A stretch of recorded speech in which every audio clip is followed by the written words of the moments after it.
Saudi আরব এমন একটি গর্ত খুঁজে পেয়েছে যা তারা প্রায় 1400 বছর ধরে খুঁজছিল। আর এর জন্য মদিনা শহরের আশেপাশে যতগুলো বড় বড় গর্ত রয়েছে সবগুলোকে এমন ভাবে খুঁজেছে, যার কারণে তাদের কাছে এমন একটি জিনিস ইতিমধ্যে এসে গিয়েছে যা জানলে আপনি চমকে উঠবেন, কারণ এটি ইসলাম ধর্মের অত্যন্ত গুরুত্বপূর্ণ একটি জিনিস। সেই জিনিসটি হলো একটি আংটি। হ্যাঁ, একটি আংটির জন্য মূলত সৌদি আরব সরকার অনেক বড় বড় গর্ত খুঁড়েছিল। তবে কি সেই আংটি, আর সেই আংটি কেনই বা এত গুরুত্বপূর্ণ, সে সম্পর্কে বিস্তারিত থাকছে আজকের ভিডিওতে। তার আগে মসজিদে কুবার সম্পর্কে আপনাদেরকে একটু ধারণা দেওয়া যাক। মসজিদে কুবা হলো সৌদি আরবের সবচেয়ে গুরুত্বপূর্ণ মসজিদের মধ্যে একটি, আর পৃথিবীর প্রথম 3টি মসজিদের ভেতরে 3 নম্বর অবস্থান করছে এই মসজিদে কুবা, যার কারণে এর গুরুত্ব মুখে বলার মতো নয়। আর ঠিক এই কারণেই ইসলাম ধর্মে এই মসজিদে কুবা অত্যন্ত গুরুত্বপূর্ণ বৈশিষ্ট্য বহন করে। আর বর্তমানে মসজিদে কুবার আশেপাশে খোদাইয়ের কাজ চলছে, যে খোদাই করার মূল কারণ হচ্ছে মাত্র একটি আংটি। মসজিদে কুবার আশেপাশে অনেক বড় বড় মাটি খোঁড়ার যন্ত্র দেখা গিয়েছে,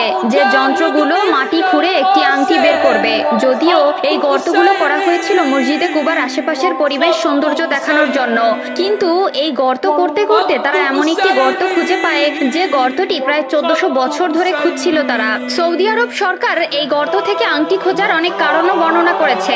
এটা নবী মুহাম্মদ সাল্লাল্লাহু আলাইহি ওয়াসাল্লামের প্রায় সর্বশেষ নবুয়তের একটি আংটি, আর এটা মোবারক আংটিও বটে, যেটার উপরে আমাদের সবার প্রিয় নবীর নামও লেখা আছে। মসজিদে কুবা সৌদি আরবের মদিনায় অবস্থিত। এটি ইসলামের প্রথম মসজিদ। হিজরত ও মহানবী সাল্লাল্লাহু আলাইহি ওয়াসাল্লাম এই মসজিদের উপর ভিত্তি স্থাপন করেন।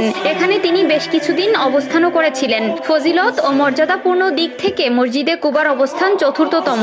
মক্কার মসজিদে হারাম ও মদিনার মসজিদে নববী এবং জেরুজালেমের মসজিদুল আকসার পরেই এই মসজিদের অবস্থান। কুবা মসজিদ সৌদি আরবের মদিনা শহরের নিকটবর্তী কুবা গ্রামে অবস্থিত। মক্কা শহর থেকে প্রায় 320 কিলোমিটার দূরে এই মসজিদটি অবস্থিত। মসজিদে নববীর দক্ষিণ ও পশ্চিম কোণ বরাবর প্রায় 3.25 কিলোমিটার দূরে এই মসজিদটি অবস্থিত। মসজিদটি ইসলামের ইতিহাসে প্রথম নির্মিত মসজিদ। মহানবী সাল্লাল্লাহু আলাইহি ওয়াসাল্লাম মক্কা থেকে মদিনায় হিজরতের সময় কুবা গ্রামে অবস্থান করেন এবং এই মসজিদকে স্থাপন করেন। আগে তিনি মক্কায় কোনো মসজিদ স্থাপন করেননি। হিজরতের প্রথম দিনে কুবা মসজিদের ভিত্তি স্থাপন করেন। পবিত্র আল কোরআনে মসজিদে কুবার স্থাপন ও প্রশংসা করেছেন মহান আল্লাহ তাআলা।